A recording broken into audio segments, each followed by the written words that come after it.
কোরআন শরীফের মধ্যে তো আল্লাহ তাআলা একদম বলে দিয়েছেন যে একমাত্র তোমার যদি কোনো ক্ষতি কেউ করতে পারে, তোমার যদি কোনো উপকার করতে পারে, সেই ক্ষমতা একমাত্র কার? আরেকটা হাদিস শুনুন, চমৎকার একটা হাদিস।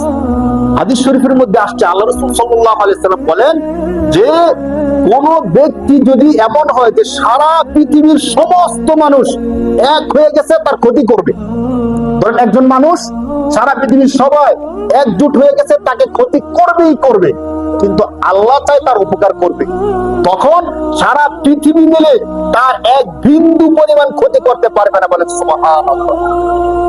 আর যদি সারা বিশ্বের সবাই মিলে চায় তাকে উপরে তুলে দিবে, তার উপকার করবে, আল্লাহ চাই তার ক্ষতি করবে, সারা বিশ্বের সমস্ত শক্তি মিল্লা তার বিন্দু পরিমাণ উপকার করতে পারবে না। ঠিক কিনা বলেন?